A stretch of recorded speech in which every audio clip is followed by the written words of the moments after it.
Hello, I'm Ali, a solicitor at the Ability Rights Centre.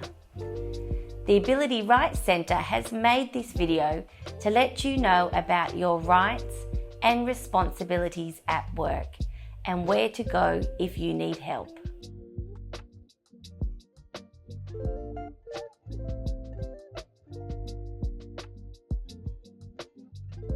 My name is Monique Rogers. I work at Higher Ups. I'm in the People and Culture team as an office assistant. In my job, I assist the reception team and welcoming guests. I also work in the People and Culture team on projects, including the intranet events and ad hoc support. When I started my new job, I was able to get assistance within the Jigsaw Connect team. They were able to sit down with me and go through different paperworks like getting together my tax file number, my bank account details, and also other necessary documents that Higher Up has asked for. When you start a new job, you need to give your employer the following things: your bank details, such as your BSB and account number, your superannuation fund details. Remember, even as a casual worker, your employer must put money into your superannuation fund. Superannuation is money for when you retire from work. You must give your current address, so where you live. You must give your tax file number declaration. Make sure you have your tax file number when filling in this form. You can ask someone you trust to help you apply for a tax file number on the Australian Tax Office website, or you can ask someone to help you find your tax file number if you already have one.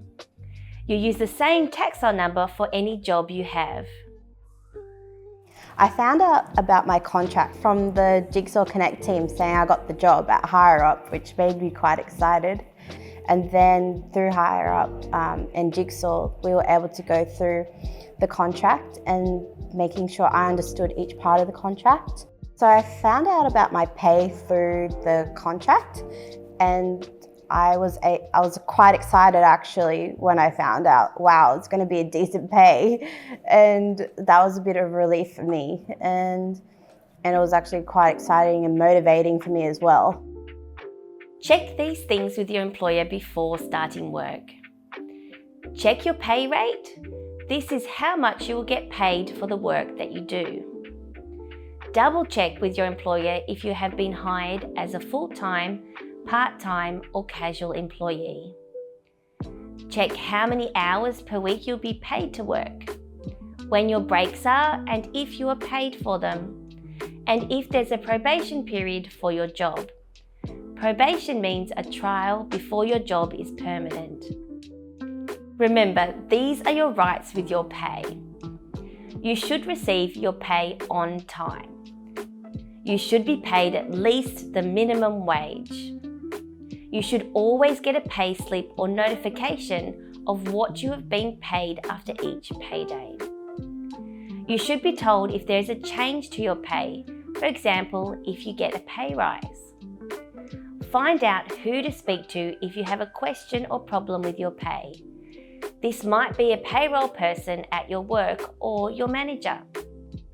When I have questions about my pay, it says in the contract you can speak to your managers and to your boss about any questions and concerns. And that was a good relief to me, knowing that if I have any concerns, there are people willing to listen to me. What can you do if you have a problem about your pay? If you have a question or problem with your pay, speak to your manager first to try and sort the problem out. If you feel that you are not being paid correctly and no one at work is helping you, you can call the Ability Rights Centre for legal advice. You will need to be able to prove that you are not being paid correctly. So, keep a record of all the hours that you work. Keep a copy of all the messages or emails from your manager or supervisor asking you to work. Keep a copy of all your pay slips and keep a copy of your agreement or contract you signed when you first started your job.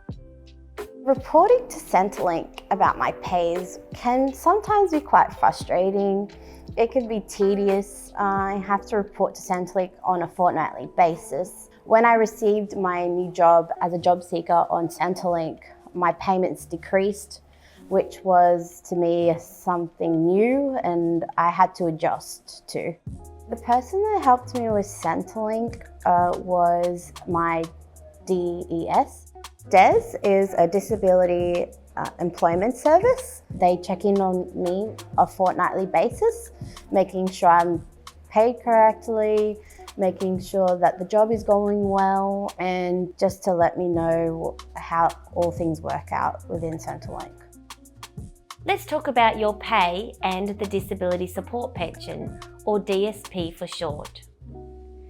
Many people with a disability who receive the DSP think they will lose money if they get a job and start earning money.